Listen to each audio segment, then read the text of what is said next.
آپ نے اکثر لوگوں سے سنا ہوگا کہ میری جیب میں تو پھوٹی کوڑی نہیں ہے. آپ میں سے شاید بہت سے لوگ یہ جانتے نہیں ہوں گے کہ پھوٹی کوڑی آخر کس بلا کا نام ہے. تو آج ہم آپ کو بتاتے ہیں کہ پھوٹی کوڑی کیا ہے. تو جناب، یہ ہندوستان میں پرانے وقتوں میں استعمال ہونے والی سب سے چھوٹی کرنسی تھی. یہ ایک چھوٹی سی سیپ ہوتی تھی جو درمیان سے ٹوٹی بلکہ درمیان سے پھوٹی ہوتی تھی.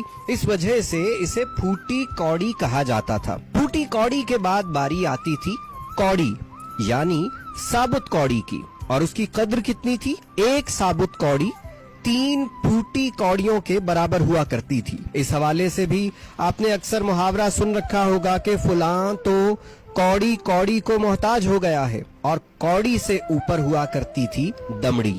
دمڑی کی قدر کتنی تھی؟ تو جناب 10 ثابت کوڑیوں کے برابر ایک دمڑی ہوا کرتی تھی. دمڑی کے حوالے سے بھی آپ نے محاورہ سن رکھا ہوگا کہ چمڑی جائے پر دمڑی نہ جائے.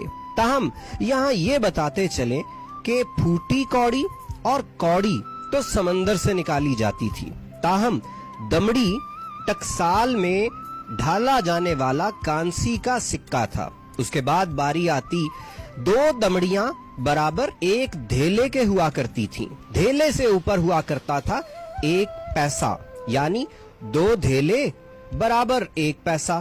اس کے بعد 2 پیسے برابر 1 ٹکا، 2 ٹکے برابر 1 آنا، 2 آنے برابر 1 دونی کے، 2 دونی برابر 1 چونی کے، 2 چونیاں برابر 1 اٹھنی کے.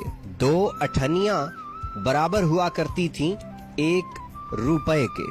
اور روپیہ آج بھی پاکستان اور بھارت میں کرنسی کا بنیادی یونٹ ہے. آج کل تو آپ اکثر دیکھتے ہیں کہ ہمارے ہاں 1 روپے کا سکہ نظر آتا ہے. گویا 1 روپے میں 100 پیسے جبکہ 16 آنے ہوتے ہیں. اور آپ نے اکثر یہ محاورہ بھی سن رکھا ہوگا کہ یہ بات آپ نے 16 آنے درست کی ہے. مطلب اس زمانے میں روپے کی اتنی اہمیت تھی کہ درست بات کو 1 روپے کے برابر اہمیت دی جاتی تھی. اور اگر میں اپنے بچپن کی بات آپ کو بتاؤں تو میں نے 1 آنا تو نہیں البتہ 5 آنے کا سکہ ضرور استعمال کر رکھا ہے. بالخصوص اسکول جانے سے پہلے جب جیب خرچ کے نام پہ 54 یا 2 10 آنے کے سکے اور 1 5 آنے کا سکہ ملا کرتا تھا اور ایسے لگتا تھا کہ ہم سے بڑھ کر امیر کوئی نہیں. تو بہرحال ہمارے آج کے ویڈیو کا مقصد تھا آپ کو ہندوستان میں استعمال ہونے والے پرانے کرنسی کے سکوں کے بارے میں آگاہی دینا. امید ہے آپ کو ہمارا آج کا ویڈیو پسند آیا ہوگا. ہمیں اپنے کامنٹس میں اس کے بارے میں ضرور بتائیے گا. ویڈیو کو لائک کیجیے گا اور ہمارے چینل کی سبسکرپشن کو بھی کنسیڈر کیجیے گا. آپ کا بہت شکریہ.